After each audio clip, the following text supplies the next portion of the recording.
পবিত্ৰ ক্ষণতে উজলি উঠা খ্ৰীষ্টৰ জ্যোতি। নমস্কাৰ, আমাৰ এই ভক্তিবচন অনুষ্ঠানলৈ আপোনাক স্বাগতম জনাইছোঁ। আমাৰ এই ভক্তিবচন অনুষ্ঠানটো হৈছে খ্ৰীষ্টীয় বিশ্বাসী লোকসকলৰ বাবে বিশেষভাৱে প্ৰস্তুত কৰা বাইবেল অধ্যয়নৰ ধাৰাবাহিক অসমীয়া অনুষ্ঠান। ইয়াত গোটেই বাইবেলখন অধ্যয়ন কৰা হ'ব। মাজে মাজে পুৰণি নিয়মৰ পৰা আৰু মাজে মাজে নতুন নিয়মৰ পৰা অধ্যয়ন চলোৱা হ'ব।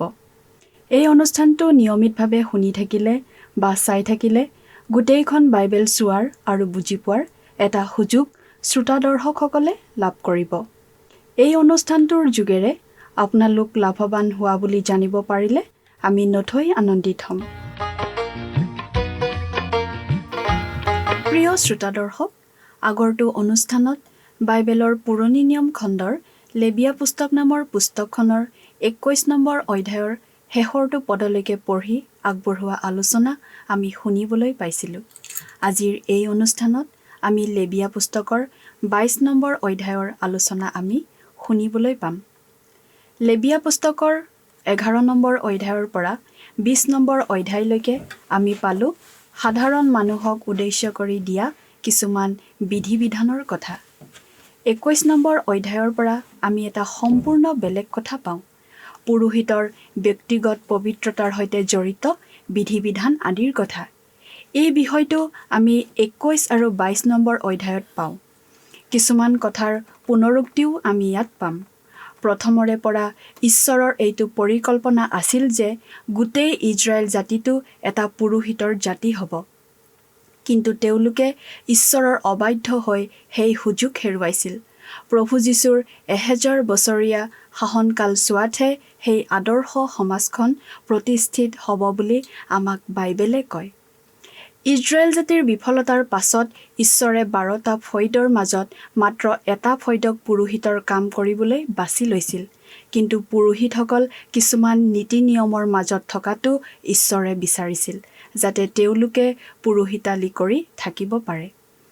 22 নম্বৰ অধ্যায়ত আমি বিশেষভাৱে পাম কোনো বেমাৰ, খাদ্য আৰু মৃতকৰ জৰিয়তে পুৰোহিত এজন কেনেদৰে অপবিত্ৰ হ'ব পাৰে সেই বিষয়ে ঈশ্বৰে জনাই দিয়াৰ কথা।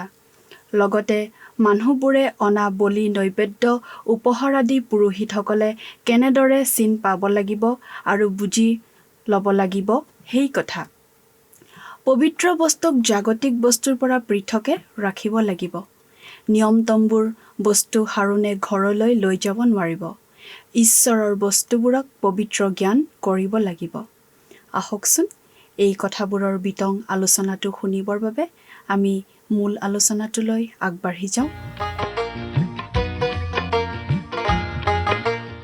প্ৰিয় শ্ৰোতা, আমি আজি কিছুদিন ধৰি বাইবেলৰ পুৰণি নিয়ম খণ্ডৰ লেবিয়া পুস্তক নামৰ পুস্তকখন অধ্যয়ন কৰি আছোঁ, নহয়নে বাৰু? আপুনি আমাৰ যোৱা অনুষ্ঠানটো শুনিছিল নে বাৰু? যোৱা অনুষ্ঠানত আমি এই লেবিয়া পুস্তকৰ 21 নম্বৰ অধ্যায়টো অধ্যয়ন কৰিছিলোঁ, নহয়নে বাৰু?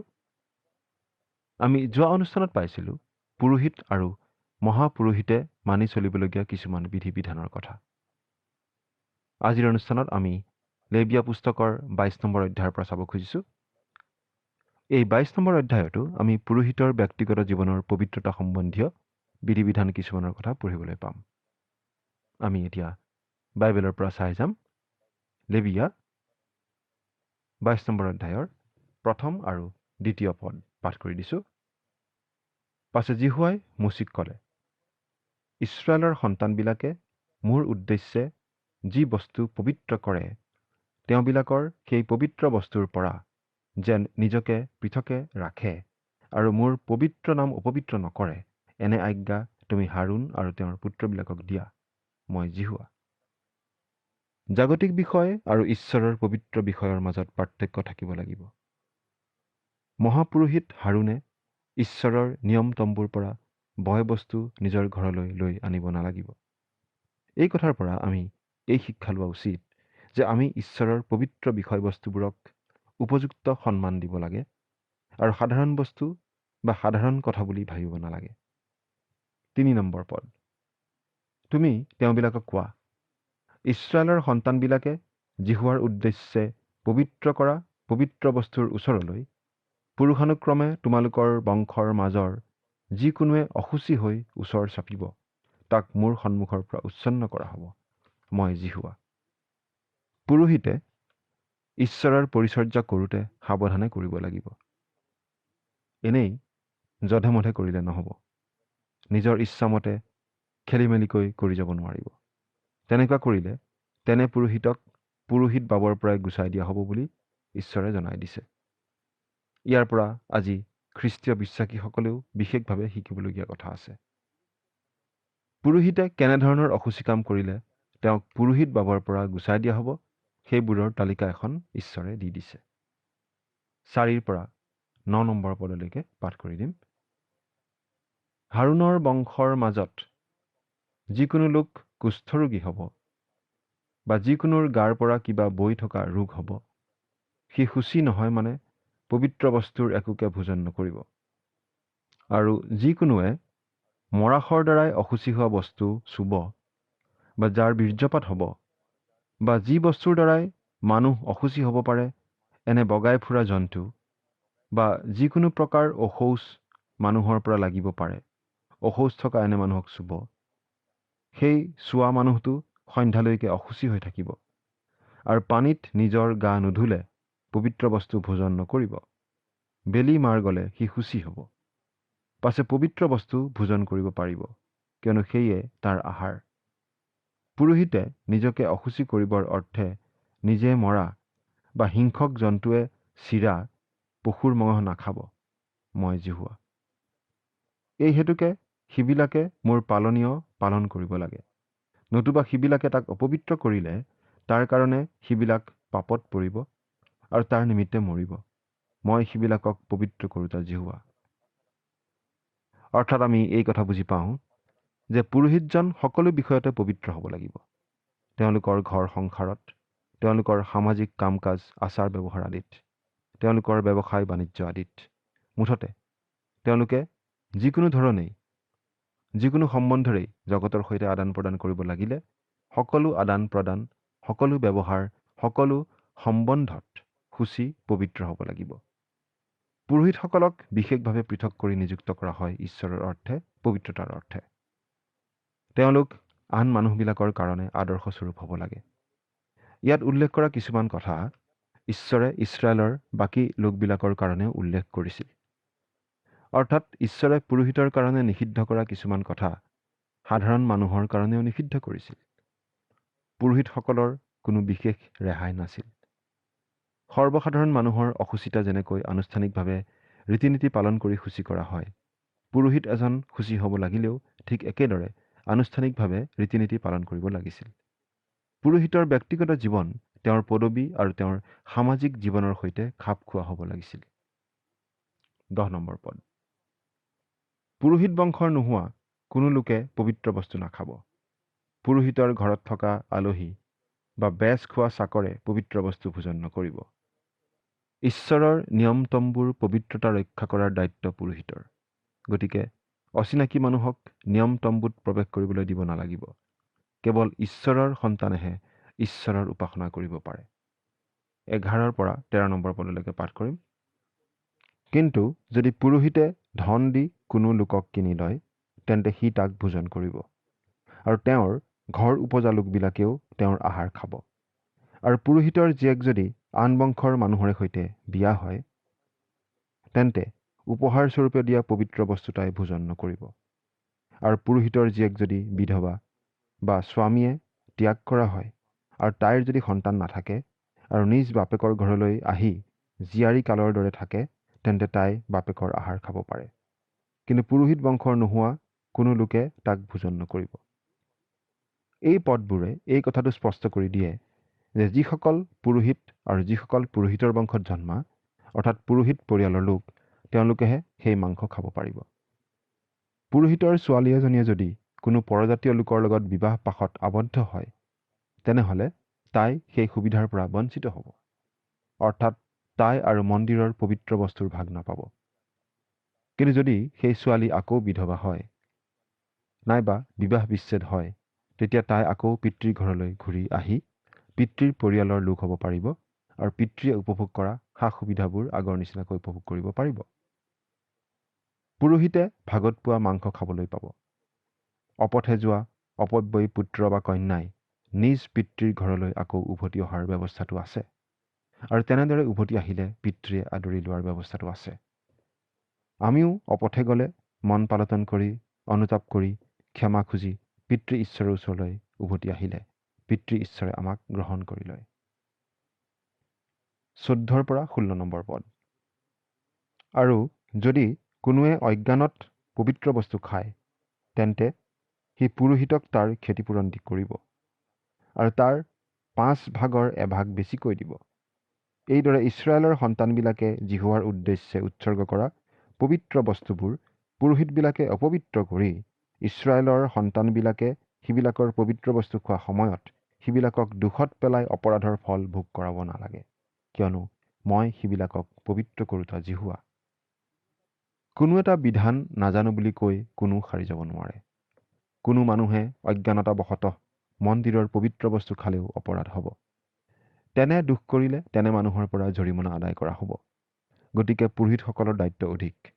কোনো মানুহে যাতে ক'ব নোৱাৰাকৈ তেনে দোষত নপৰে তাৰ বাবে পুৰোহিতসকল সাৱধান হ'ব লাগিব। তেওঁলোকেই পবিত্ৰ বস্তুবোৰ নিৰাপদে ৰাখিব লাগিব। খ্ৰীষ্টত বিশ্বাস নকৰা লোকসকলে খ্ৰীষ্টীয় মণ্ডলী সম্বন্ধে ধাৰণা কৰে খ্ৰীষ্টীয় মণ্ডলীৰ লোকবিলাকলৈ চায়েই। বেপৰোৱা মনোভাৱ, অন্তৰত কোনো সন্মান তথা শ্ৰদ্ধা নথকাৰ ভাৱটো বাহিৰা লোকে তৎক্ষণাত দেখা পায় আৰু সেই অনুপাতেই তেওঁৰ মনোভাৱেও গঢ় লয়। অৰ্থাৎ আমি যদি আমাৰ চলন ফুৰণ আচাৰ ব্যৱহাৰ আদিৰ যোগেদি ঈশ্বৰৰ প্ৰতি শ্ৰদ্ধা ভক্তি ভয় সন্মানৰ ভাৱ নেদেখুৱাওঁ তেন্তে আমালৈ লক্ষ্য কৰি থকা লোকসকলক আমি ঈশ্বৰৰ প্ৰতি আকৃষ্ট কৰাটো দূৰৰ কথা, তেওঁলোকক ঈশ্বৰৰ পৰা আঁতৰাই নিয়াহে হ'ব। প্ৰভু যীশুৱে কোৱা কথা এষাৰ আমি মনত ৰখা উচিত। প্ৰভু যীশুৱে এনেদৰে কৈছিল, বিঘিনিৰ কাৰণে জগতৰ সন্তাপ, কিয়নো বিঘিনি অৱশ্যে হ'ব, কিন্তু যি মানুহৰ দ্বাৰাই বিঘিনি হয় তাৰ সন্তাপ হ'ব। মথিয়ে লিখা শুভবাৰ্তা 18 অধ্যায় 7 নম্বৰ পদ। এতিয়া 17 পৰা 20 নম্বৰ পদলৈকে পাঠ কৰিম। পাছে জিহুৱাই মুচিক ক'লে, তুমি হাৰুণক তেওঁৰ পুত্ৰবিলাকক আৰু ইছৰাইলৰ সকলো সন্তানবিলাকক কোৱা, প্ৰতিজ্ঞা সিদ্ধ কৰিবৰ অৰ্থে দিয়া বা ইচ্ছামতে এনেই দিয়া জিহুৱাৰ উদ্দেশ্যে হোম বলিস্বৰূপে অনা উপহাৰবোৰৰ মাজৰ নিজৰ উপহাৰ যদি ইছৰাইল বংশৰ কোনো মানুহে নাইবা ইছৰাইলৰ মাজত প্ৰৱাস কৰা কোনো বিদেশী লোকে আনে তেন্তে সেয়ে গ্ৰাহ্য হ'বৰ নিমিত্তে গৰুৰ বা মেৰৰ বা ছাগৰ পৰা নিঘুণ মতা পশু উৎসৰ্গ কৰিব লাগে। কিন্তু তোমালোকে ঘূণ থকা একোকে উৎসৰ্গ নকৰিবা, কিয়নো সেয়ে তোমালোকৰ পক্ষে গ্ৰহণ নহ'ব। এই শাস্ত্ৰাংশত আমি ঈশ্বৰৰ আগত বলি আগবঢ়াবলৈ অহা লোকসকলৰ বাবে দিয়া বিধি বিধান আদিৰ কথা পঢ়িবলৈ পাওঁ। বলি আগবঢ়াবলৈ অহা লোকসকলে এই বিধানবোৰ আখৰে আখৰে পালন কৰিব লাগিব আৰু তেওঁলোকে যাতে ঠিকমতে সেইবোৰ পালন কৰে সেইটো চাব লাগিব পুৰোহিতে। বিধি বিধানবিলাক সাধাৰণ মানুহৰ কাৰণে, কিন্তু সেই বিধি বিধান তেওঁলোকক পালন কৰিবলৈ বাধ্য কৰোৱাৰ দায়িত্বটো পুৰোহিতৰ। গাত খুট থকা কোনো ধৰণৰ বলি উৎসৰ্গ কৰিবলৈ দিব নালাগিব, কাৰণ বলিটোৱে আচলতে প্ৰভু যীশুক বুজাইছিল। গতিকে খুট থকা বলি আগবঢ়ালে প্ৰভু যীশুৰ ব্যক্তিত্ব সম্বন্ধে নিম্নখাপৰ ধাৰণা এটা দিয়া যেন হ'ব আৰু পিতৃ ঈশ্বৰৰ পবিত্ৰতা সম্বন্ধীয় মানদণ্ডও নমাই দিয়া যেন হ'ব। প্ৰভু যীশু সম্পূৰ্ণ নিষ্পাপ, পবিত্ৰ। তেওঁ মানৱ জাতিৰ পাপমোচনৰ বাবে ক্ৰুচত নিজকে বলি হিচাপে আগবঢ়াইছিল। গতিকে তেওঁৰ প্ৰতীক স্বৰূপে আগবঢ়োৱা বলিসমূহো কোনো ধৰণৰ খুট নথকা বলি হ'ব লাগিছিল। 22 পৰা 28 নম্বৰ পদ। কণা কি ঠেং ভগা, কি খুন হোৱা, কি পুজ পানী বৈ থকা, কি খহুৱা, কি নিকৰি বন্ধা, এনে পশু তোমালোকে জিহুৱাৰ উদ্দেশ্যে উৎসৰ্গ নকৰিবা আৰু তাৰ একোকে জিহুৱাৰ নিমিত্তে অগ্নিকৃত উপহাৰ স্বৰূপে যজ্ঞবেদীত নুতুলিবা। আৰু অধিক অংগ কি কমটি অংগ থকা গৰু, মেৰ বা চাক পোৱালি ইচ্ছামতে এনেই দিয়া উপহাৰ স্বৰূপে উৎসৰ্গ কৰিব পাৰা, কিন্তু প্ৰতিজ্ঞা সিদ্ধ কৰিবৰ অৰ্থে সেয়ে গ্ৰহণ নহ'ব। আৰু অণ্ডকোষ চেপি ভঙা, কি খুন্দা, কি মুচৰি চিঙা, কি কটা একোকে জিহুৱাৰ উদ্দেশ্যে উৎসৰ্গ নকৰিবা আৰু তোমালোকৰ দেশত তেনে পশু বলিদান নকৰিবা। আৰু বিদেশীৰ হাতৰ পৰাও সেইবোৰৰ মাজৰ কিবা লৈ তোমালোকৰ ঈশ্বৰৰ ভক্ষ্যস্বৰূপে উৎসৰ্গ নকৰিবা, কিয়নো সেইবোৰত দোষ আছে, সেইবোৰত ঘুণ আছে, সেইবোৰ তোমালোকৰ পক্ষে গ্ৰহণীয় নহ'ব। পাছে যীশুৱাই মচিক ক'লে, গৰু কি মেৰ কি ছাগ জগাৰ পাছত 7 দিনলৈকে মাকৰ লগত থাকিব। পাছে 8ম দিনৰ পৰা যীশুৱাৰ উদ্দেশ্যে আগ কৰা অগ্নিকৃত উপহাৰৰ নিমিত্তে তাক গ্ৰহণ কৰা হ'ব। গাই গৰু হওক কি মাইকী মেৰ বা ছাগলী হওক, তাইক তাইৰ পোৱালীৰে সৈতে একেদিনাই মাৰিব নালাগে। বলিৰ গাত খুঁত থাকিব নোৱাৰিব। সেই খুঁত মানেনো কি হ'ব পাৰে, সেই কথা ইয়াত বুজাই দিয়া হৈছে। জন্মগতভাৱে থকা খুঁত হ'ব পাৰে, কিবা আঘাত পাই গাত কিবা খুঁত থাকিব পাৰে, গাত কটা দাগ থাকিব পাৰে, নাইবা হাড় আদি ভঙা হ'ব পাৰে। মুঠতে যিকোনো ধৰণৰ খুঁত থাকিলেই জন্তুটো বলি দিবৰ বাবে অযোগ্য হ'ব। কিবা এটা জন্তু বলি দিবলৈ আনিলে জন্তুটো ভালদৰে পৰীক্ষা কৰা হ'ব, আৰু জন্তুটোৰ গাত এইবোৰৰ যিকোনো ধৰণৰ খুঁত থাকিলেই জন্তুটো নাকচ কৰিব লাগিব। সেই জন্তুটো বলি দিব নোৱাৰিব। কোনো অচিনাকি মানুহেও বলি আগবঢ়াব নোৱাৰিব। আৰু বলি দিবলৈ অনা যিকোনো জন্তু বা প্ৰাণী অতি কমেও 7 দিন বয়সৰ হ'ব লাগিব। 7 সংখ্যাটোৱে আচলতে পূৰ্ণতা বুজায়, অৰ্থাৎ বলিটোৱে অন্ততঃ এটা সময় চক্ৰ জীয়াই থাকিব লাগিব। ইছৰাইল জাতিয়ে আচলতে এই বিষয়তেই ব্যৰ্থ হৈছিল, অতি দুখ লগা ধৰণে। তেওঁলোকে ঈশ্বৰৰ আগত বলি দিব লাগিছিল কোনো ধৰণৰ খুঁত নথকা জীৱ জন্তু আদি, কিন্তু তেওঁলোকে বলি দিবলৈ আনিছিল অতি দুৰ্বল, বেমাৰী, লেঙেৰা আদি জীৱ জন্তুহে। ঈশ্বৰে তেওঁলোকৰ এই কাৰ্যক অতি চোকা ভাষাৰে গৰিহণা দিছিল মলাখী ভাৱবাদীৰ যোগেদি। 29 আৰু 30 নম্বৰ পদ। তোমালোকে যি সময়ত যীশুৱাৰ উদ্দেশ্যে অনুগ্ৰহ মনা বলি উৎসৰ্গ কৰিবা, সেই সময়ত গ্ৰহণ হ'বৰ নিমিত্তেহে তাক উৎসৰ্গ কৰিবা। সেই একেদিনাই তাক ভোজন কৰিব লাগিব। তোমালোকে ৰাতিপুৱালৈ তাৰ একোকে অৱশিষ্ট নাৰাখিবা। মই যীহুৱা। সেই বলি আগবঢ়োৱা কামটো হ'ব লাগিছিল কোনো বাধ্যবাধকতা নোহোৱাকৈ স্ব-ইচ্ছাই কৰা কাম। এই স্ব-ইচ্ছাই বলি আগবঢ়োৱা কাৰ্যটোৱে আচলতে বুজাইছিল পিতৃ ঈশ্বৰে মানৱক পাপৰ পৰা পৰিত্ৰাণ দিবলৈ স্ব-ইচ্ছাই নিজৰ একেজাত পুত্ৰ যীশুখ্ৰীষ্টক ক্ৰুচত বলি হিচাপে আগবঢ়োৱা কাৰ্যটো। প্ৰভু যীশুক ক্ৰুচত বলি হ'বলৈ আচলতে কোনেও বাধ্য কৰিব নোৱাৰিলেহেঁতেন, আনকি পিতৃ ঈশ্বৰেও বাধ্য কৰা নাছিল। কিন্তু প্ৰভু যীশুৱে স্ব-ইচ্ছাই ক্ৰুচত নিজৰ প্ৰাণ দিছিল, নিজৰ পবিত্ৰ তেজ বোৱাইছিল মানৱৰ পাপমোচনৰ বাবে।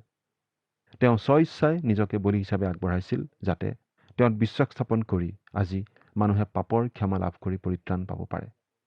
ঠিক একেদৰে ইয়াতো জনাই দিয়া হৈছে যে বলিটো স্ব-ইচ্ছাই আগবঢ়াব লাগিব। বলিৰ মাংসখিনি একেদিনাই খাব লাগিব। মুঠতে কোনো প্ৰকাৰে প্ৰদূষিত হ'ব নোৱাৰে, কাৰণ মাংসখিনি একেদিনাই নাখালে বেয়া হৈ যাব পাৰে। মুঠতে বলিৰ গাটো খুঁত থাকিব নোৱাৰিব, আৰু বলি দিয়াৰ পাছত বলিৰ মাংসখিনিও নষ্ট হ'বলৈ দিব নালাগিব। 31 পৰা 33 নম্বৰ পদ। এই হেতুকে তোমালোকে মোৰ আজ্ঞাবোৰ পালন কৰি সেই অনুসাৰে কাৰ্য কৰিবা। মই যীহুৱা। আৰু তোমালোকে মোৰ পবিত্ৰ নাম অপবিত্ৰ নকৰিবা, কিয়নো মই ইছৰাইলৰ সন্তানবিলাকৰ মাজত পবিত্ৰীকৃত হ'ম। তোমালোকৰ ঈশ্বৰ হ'বৰ নিমিত্তে মিছৰ দেশৰ পৰা তোমালোকক উলিয়াই অনা তোমালোকক পবিত্ৰ কৰোতা যীহুৱা মই যীহুৱা।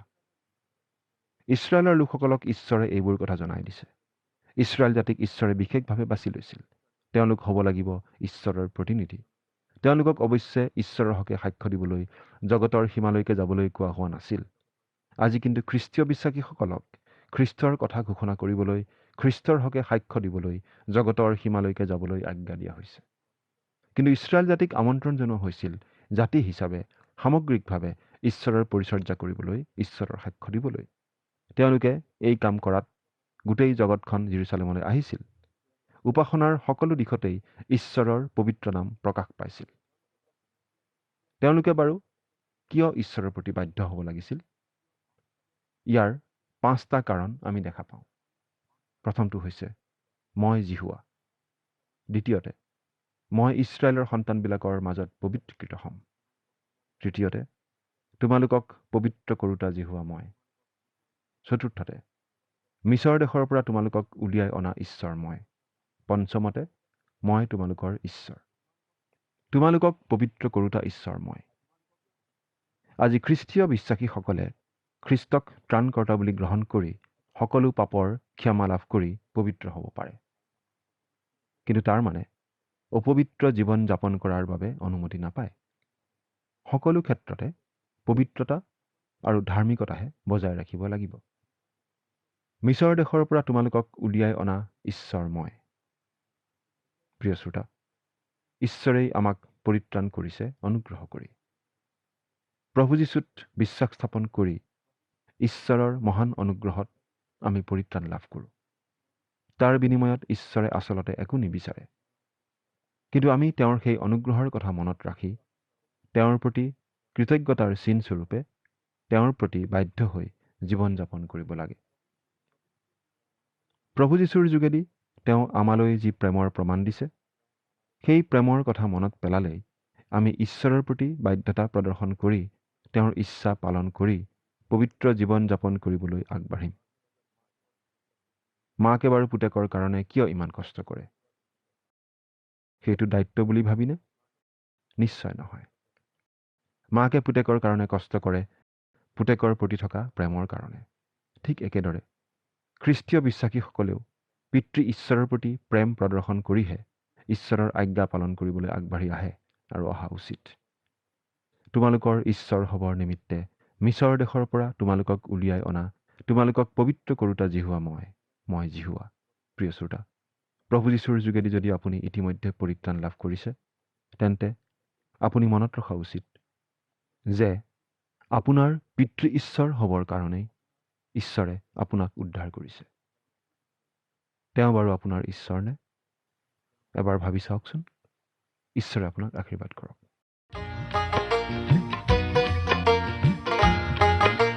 বিধি বিধান নজনাৰ বাবেই নিষেধ কৰা কাম এটা কৰিলে কাকো নিৰ্দোষী বুলি ধৰা নহৈছিল। নজনা মানুহক জনাই দিয়াৰ দায়িত্বটো আছিল পুৰোহিতৰ।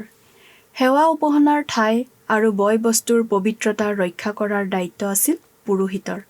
আজি জগতেও যীশুখ্ৰীষ্টৰ বিষয়ে, খ্ৰীষ্টীয় মণ্ডলীৰ বিষয়ে যি ধাৰণা পোষণ কৰে, সেইটো সম্পূৰ্ণৰূপে খ্ৰীষ্টীয় বিশ্বাসীসকলৰ জীৱন ধাৰণৰ প্ৰণালী, আচাৰ ব্যৱহাৰ, কথা বতৰা আদিৰ ওপৰত নিৰ্ভৰ কৰে। ব্যক্তিগতভাৱে আৰু সমূহীয়াভাৱেও খ্ৰীষ্টীয় মণ্ডলীয়ে নিজৰ দায়িত্ব উচিত ৰূপে পালন কৰি থকাটো ঈশ্বৰে বিচাৰে। নিজক খ্ৰীষ্টীয় বিশ্বাসী বুলি কোৱা প্ৰতিজন লোকে এই কথাটো মনত ৰখা উচিত। আজিলৈ আমাৰ এই ভক্তিবচন অনুষ্ঠানটোৰ ইমানতে সামৰণি মাৰিব খুজিছোঁ। পৰৱৰ্তী অনুষ্ঠানত আপোনালোকক পুনৰ লগ পাম বুলি আমি আশা ৰাখিলোঁ। ঈশ্বৰ আপোনাৰ সহায় হওক। ধন্যবাদ।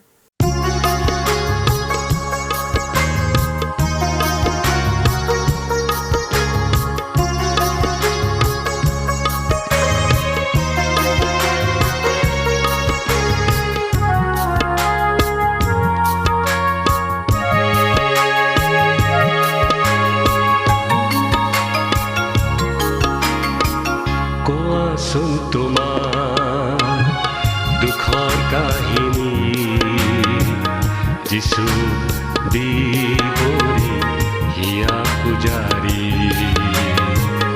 যিছুৱে শুনিব, চকুলো মচি দিব, নিশ্চয় তোমাক শান্তি দিব।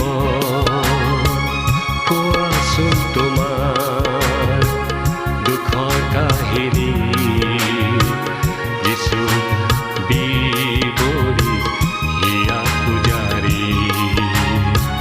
যিছুৱে শুনিব, চকুলো মচি দিব, নিশ্চয় তোমাক শান্তি দিব।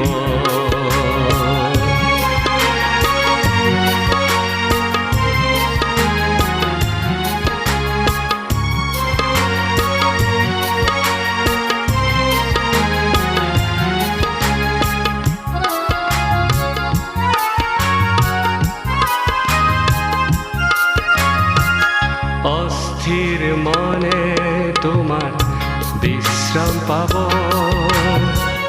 ভাৰাক্ৰান্ত জনেও জিৰণি পাব।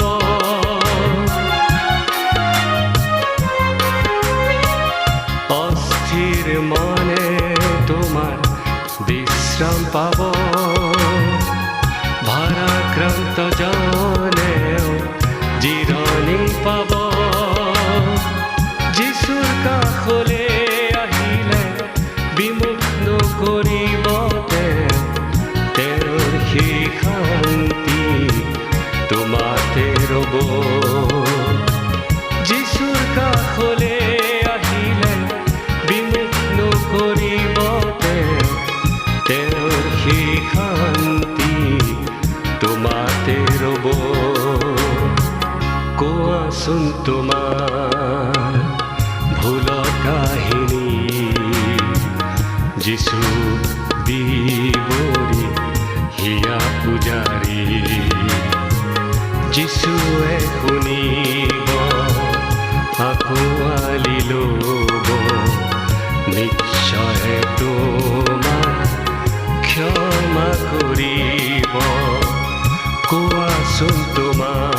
বিশ্ৰাম পাব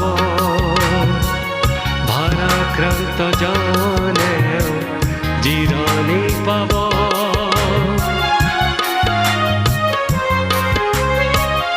অস্থিৰ মনে তোমাৰ বিশ্ৰাম পাব ভাৰাক্ৰান্ত জনেও জিৰণি পাব পুৰণি জীৱন এৰিলে যিশুৰ চৰণত সপিলে তোমাৰ জীৱন আকৌ নতুন হ'ব পুৰণি জীৱন এৰিলে যিশুৰ চৰণত সপিলে তোমাৰ জীৱন আকৌ নতুন হ'ব তোমাৰ জীৱন আকৌ নতুন হ'ব তোমাৰ জীৱন আকৌ নতুন হ'ব প্ৰিয় শ্ৰোতা দৰ্শক, আশা কৰোঁ ভক্তিবচন অনুষ্ঠানটি উপভোগ কৰি আপোনাৰ নিশ্চয় ভাল লাগিছে। এই বিষয়ে আপোনাৰ মতামত জানিব পাৰিলে আমি নথৈ আনন্দিত হ'ম। আপোনাৰ যদি আমাৰ এই অনুষ্ঠানটি উপভোগ কৰি ভাল লাগিছে তেন্তে অনুগ্ৰহ কৰি আমালৈ এটি মিছ কল দিয়কচোন। প্ৰতিটো মিছ কল দিয়া সকলৰ মাজৰ পৰা এজন বিশেষ দৰ্শকক বাছি লৈ সপ্তাহৰ শেষত পুৰস্কৃতও কৰা হ'ব।